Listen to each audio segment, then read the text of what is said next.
नमस्कार विद्यार्थी मित्रांनो, आजच्या व्हिडिओ सुरुवातीला मी तुमचे स्वागत करतो। आज आपण पाहणार आहोत इयत्ता चौथी स्कॉलरशिपच्या पुस्तकातील गणित, त्यात पाठ 17वा दिनदर्शिका। तर दिनदर्शिकेमध्ये विद्यार्थी मित्रांनो, तुमच्या पुस्तकात सुरुवातीला काही माहिती दिलेली आहे। ती माहिती जर तुम्ही समजून घेतली तर दिनदर्शिका हा टॉपिक तुम्हाला सोडवायला सोयीस्कर होईल।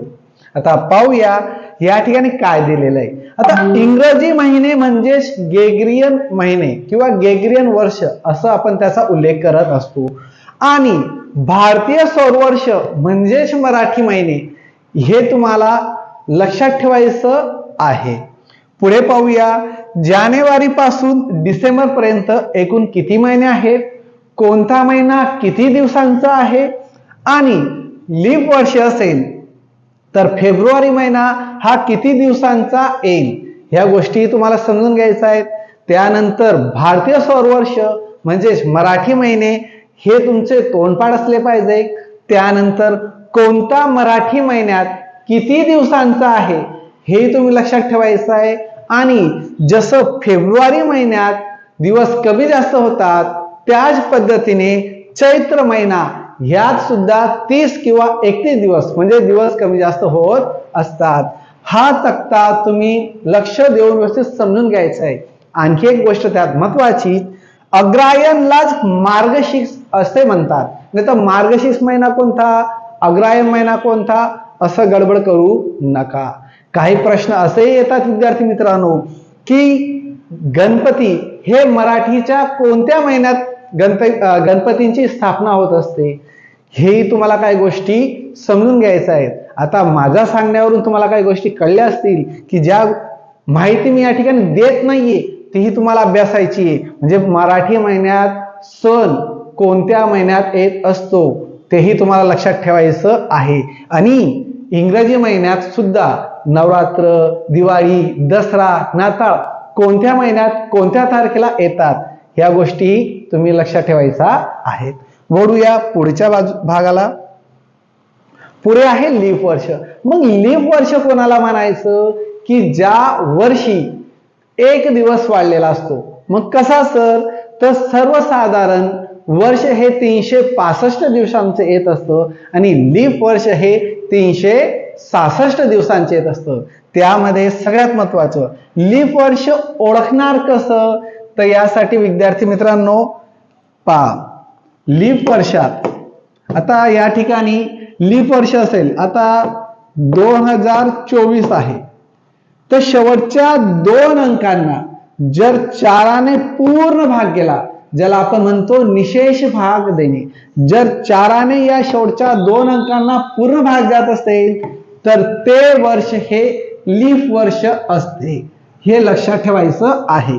त्यानंतर आणखी सणदर्शक, आता उदाहरणार्थ 1900, 2000 हे सणदर्शक आहे। सर मग याचं लीप वर्ष कसं ओळखायचं, तर ज्या पद्धतीने आपण लीप वर्ष शेवटचे 2 अंकांनी ओळखत असतो त्याच पद्धतीने सुरुवातीच्या 2 अंकांना जर 4ने पूर्ण भाग गेला तर समजायचं की ते सणदर्शक जे आहे 1900 म्हणा, 2000 म्हणा, 2100 म्हणा, 2200 म्हणा, ह्याच पद्धतीने ते लीप वर्ष आहे। पण केव्हा, सुरुवातीच्या 2 अंकांना जर 4ने भाग गेला तर। आता 19 ला 4ने भाग जातो का, नाही, 4च्या टेबलमध्ये 19 येत नाही, म्हणजे 1900 हे लीप वर्ष नाही। या गोष्टी तुम्ही लक्षात ठेवायच्या आहेत। या ठिकाणी तर तुम्हाला समजून दिलेले आहेत। त्यानंतर महिन्यामध्ये कोणते वार 5 वेळा येतात, हा तक्ताही तुमच्या पुस्तकात दिलेला आहे, तोही समजून घ्यायचा आहे। महिन्याचे दिवस आहेत, जर 28 दिवसांचा महिना असेल तर एकही वार 5 वेळेस येत नाही। जर 29 दिवसांचा महिना असेल तर 1 तारखेचा वार 5 वेळा येतो। लक्षात द्या, 29 चा महिना असेल तर 1 तारखेचा वार 5 वेळा येतो। 30 चा महिना असेल तर 1 आणि 2 तारखेचे वार 5 वेळा येत असतात, आणि 31 चा महिना असेल तर 1, 2 आणि 3 तारखेला येणारे वार 5 वेळा येतात। त्याच पद्धतीने विद्यार्थी मित्रांनो पुढील महत्वाचे दिवस लक्षात ठेवायचे. आता कोणते, तर कोणत्या वारी तोच वार पुन्हा येतो हे या ठिकाणी तुम्हाला पुस्तकात दिलेलं आहे, तेही समजून घ्यायचंय. एकाच वर्षात महाराष्ट्र दिन, एकाच वर्षात म्हणजे त्याच वर्षी महाराष्ट्र दिन 1 मेला जर असेल तर महात्मा गांधी जयंती 2 ऑक्टोबर, नाताळ म्हणजे ख्रिसमस 25 डिसेंबर, हे सर्व एकाच वार येतात. म्हणजे जर महाराष्ट्र दिन गुरुवारी असेल तर महात्मा गांधी जयंती सुद्धा गुरुवारी येईल, नाताळ सुद्धा गुरुवारी येईल. त्याच पद्धतीने एकाच वर्षात टिळक पुण्यतिथी म्हणजे 1 ऑगस्ट, स्वातंत्र्य दिन म्हणजे 15 ऑगस्ट आणि शिक्षक दिन म्हणजे 5 सप्टेंबर, बाल दिन 14 नोव्हेंबर, हे सर्व सुद्धा एकाच वारी येतात. हेही तुम्हाला लक्षात ठेवायचं आहे. त्यानंतर विद्यार्थी मित्रांनो,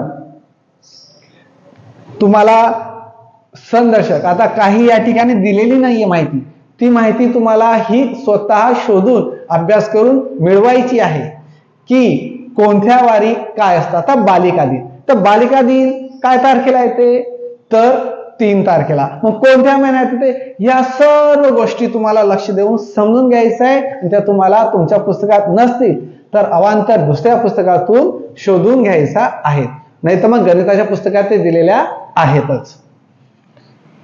पुढचं आहे स्वाध्यायाला आपण सुरुवात करतोय, त्याच्यातला पहिला प्रश्न पाहूया. पुढील पैकी कोणती तारीख बरोबर आहे. आता बरोबर तारीख आपल्याला शोधायची आहे, तर त्यात या ठिकाणी 4 पर्याय दिलेले आहेत. 31/9/2024. मग 31/9 ही तारीख बरोबर आहे का, मग कसं शोधणार विद्यार्थी मित्रांनो, तर तुमचा हाताचा हा जो बॉक्सिंगचा मुठी अशी तयार करायची. त्यानंतर जे उंच भाग म्हणजे उंच डोंगर आहे ते असतात 31 दिवसांचे, आणि जे खोल असे भाग दिसत आहेत त्याला आपण दरी म्हणूया, ते असतात 30 दिवसांचे.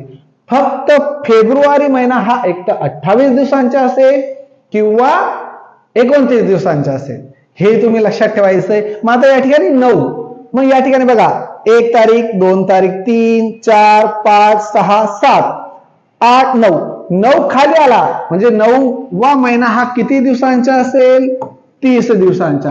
जर 30 दिवसांचा असेल तर या ठिकाणी दिलेली 31 तारीख ही चुकीची आहे, म्हणजे पर्याय क्रमांक 1 येणार नाही. आपल्याला बरोबर शोधायचं आहे.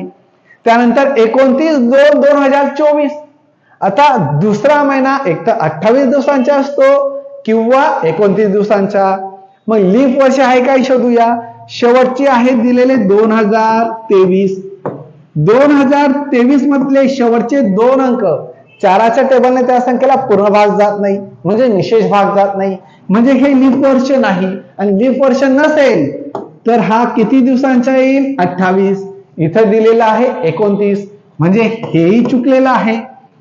त्यानंतर पाहूया प्रश्न, त्याला पर्याय 3, 31/7/2024. आता 7वा महिना म्हणजे किती दिवसांचा ते शोधूया. पहिला, दुसरा, तिसरा, चौथा, 5वा, 6वा, 7वा. 7वा महिना उंच भागावर, उंच टेकडीवर आला म्हणजे तो 31 दिवसांचा असेल. इथं 31 दिवस बरोबर दिलेला आहे, म्हणजे पर्याय क्रमांक 3 याचं योग्य उत्तर. पुढचा प्रश्न आहे दुसरा. पुढील पैकी कोणत्या महिन्यात नेहमी 5 वेळा 3 वार येतात. आताच तुम्हाला विद्यार्थी मित्रांनो मी सुरुवातीला सांगितलं की जर 28चा महिना असेल तर एकही वार 5 वेळेस येत नाही. 29चा महिना असेल तर 1 तारखेचा वार 5 वेळेस येतो. 30 दिवसांचा महिना असेल तर 1 आणि 2 तारखेचे वार 5 वेळेस येतात. आणि 31 दिवसांचा महिना असेल तर 1, 2 आणि 3 तारखेचे वार 5 वेळा असतात. मग ह्या ठिकाणी आपल्याला शोधायचा आहे 31 दिवसांचा महिना. एप्रिल, जानेवारी, फेब्रुवारी, मार्च, एप्रिल खाली आला म्हणजे 30 दिवसांचा, 2च वार येतील. जून, एप्रिल नंतर बघा जानेवारी, फेब्रुवारी, मार्च, एप्रिल, मे, जून पण खाली आला 30 दिवसांचा. सप्टेंबर ही खाली येतो म्हणजे 30 दिवसांचा. ऑक्टोबर वरच्या भागावर येतो म्हणजे 31 दिवसांचा. म्हणून पर्याय क्रमांक 4 याचं योग्य उत्तर, कारण 31 दिवसांच्या महिन्यामध्ये 1, 2, 3 तारखेचे वार 5 वेळेस येतात. पुढचा प्रश्न आहे तिसरा. एका वर्षी मार्च महिन्याच्या 5 तारखेला शनिवार होता, तर त्याच महिन्याच्या 15 तारखेला कोणता वार असेल? यासाठी एक लक्षात ठेवायचं विद्यार्थी मित्रांनो, या ठिकाणी दर 7 दिवसांनी, किती दिवसांनी? 7 दिवसांनी तोच वार पुन्हा येत असतो. मग या ठिकाणी 1 2 3 4 5 6 आणि 7 घेतले.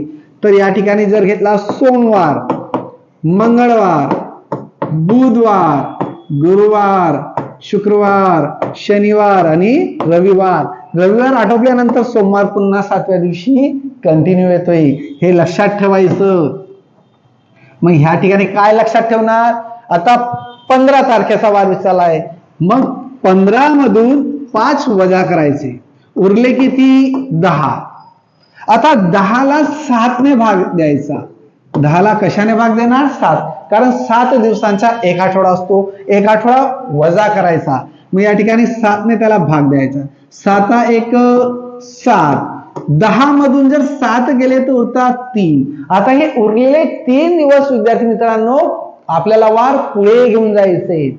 मग आता या ठिकाणी 5 तारखेला होता शनिवार, तर 3 वार पुढे यायचे.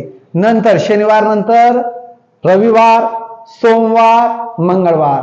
मग किती आला? मंगळवार. म्हणून पर्याय क्रमांक, याचं योग्य उत्तर जे मिळतंय विद्यार्थी मित्रांनो, पर्याय क्रमांक 2 मंगळवार, हे लक्षात असू द्यायचं. हे का समजून दिलं? कारण पुढचा जो प्रश्न असेल असाच येईल का? यासारखे प्रश्न आले, 32 दिवस भरले, पुढचा महिना घेतला असेल 37 दिवस भरले, तर कोणता वार येईल असं शोधण्यासाठी त्याला कशाने भाग द्यायचा? 7 ने.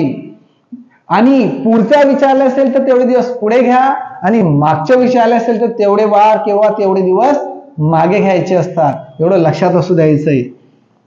पुढचा प्रश्न आहे 4था. तारखेप्रमाणे सोनालीचा वाढदिवस दर 4 वर्षांनी साजरा करता येतो. 2020 साली तिला 32 वर्ष पूर्ण झाली व तिने तिचा 8वा वाढदिवस साजरा केला. तर सोनालीचा जन्म कोणत्या तारखेला झाला? या ठिकाणी वार विचारलेला नाही, कोणत्या तारखेला. मग वजा बाकी तुम्हाला येते विद्यार्थी मित्रांनो.